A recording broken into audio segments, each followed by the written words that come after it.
সব শঙ্কার অবসান ঘটিয়ে ঘোষিত হয়েছে ত্রয়োদশ জাতীয় সংসদ নির্বাচনের তফসিল। 12 ফেব্রুয়ারি ভোটাররা শুধু পছন্দের প্রার্থীকে বিজয়ী করবেন না, বরং আগামীর বাংলাদেশ নির্মাণের সিদ্ধান্তের রূপরেখা জুলাই সনদ নিয়েও দেবেন মতামত। বৃহস্পতিবার সন্ধ্যায় সিএসি নির্বাচন এবং গণভোটের ঘোষণাকে স্বাগত জানিয়েছে সব মহল।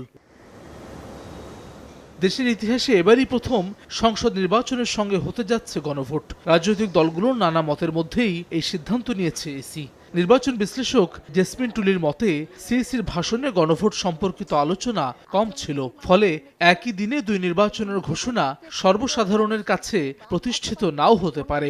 দুইটা নির্বাচন হচ্ছে, উনি গণভোট বলেছে, কিন্তু জাস্ট মনে হয়েছে যে বলিছে, কিন্তু দুটাই তো বড় নির্বাচন। গণভোটটাকে আরেকটু গুরুত্ব দিয়ে আরেকটু আনলে ভালো, ভোটারদের রাস্তার জায়গাটা, এই জায়গাটা উনি আরও কিছু বাক্য ব্যবহার করতে পারতেন। আইন শৃঙ্খলা উন্নতি হয়েছে, কিন্তু আরও উন্নতি করা, এই জায়গাগুলো যদি একটা আর কিছু কিছু করে কয়েকটা সেন্টেন্স উনি আনতে পারতেন, তাহলে ভোটাররা আশ্বস্ত হতো। রাজনৈতিক বিশ্লেষক অধ্যাপক সিদ্দিকুর রহমানের মতে, তফসিল ঘোষণার মধ্য দিয়ে নির্বাচন নিয়ে শঙ্কা কেটে গেছে অনেকাংশেই। তবে আওয়ামী আমলে বেশ কিছু বিতর্কিত নির্বাচন হয়, এবার ইসির চ্যালেঞ্জও বেশি। নির্বাচনকে কেন্দ্র করে যে আশঙ্কা, সেই আশঙ্কাটা আমরা মনে করি যে আজকের এই তফসিল ঘোষণার মধ্য দিয়ে অনেকাংশেই কেটে গেল। 3টা বিতর্কিত নির্বাচনের পর ত্রয়োদশ জাতীয় সংসদ নির্বাচন হবে। চ্যালেঞ্জের জায়গা কিন্তু আমাদের অনেক, যে নির্বাচনকালীন সময়ে নির্বাচন কমিশন যদি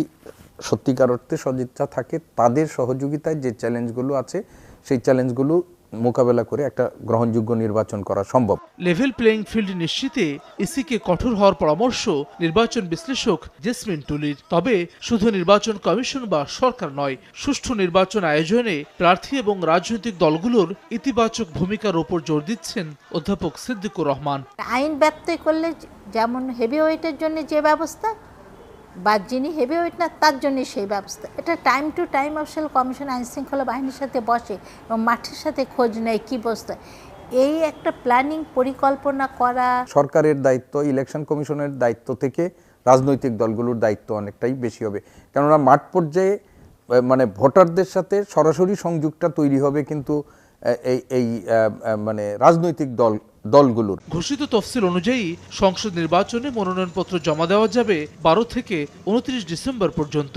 যাচাই বাছাই 30 ডিসেম্বর থেকে 4 জানুয়ারি। মনোনয়নপত্র প্রত্যাহারের শেষ তারিখ 20 জানুয়ারি। হাসান ওয়ালি, সময় সংবাদ, ঢাকা। মা, পিম্পল 5 দিনেই চলে যাবে। যাবে না মা। যাক, নিমের 5 অংশের পাওয়ারে 5 দিনেই দূর হবে পিম্পল। হিমালয়া পিউরিফাইং নিম ফেস ওয়াশ।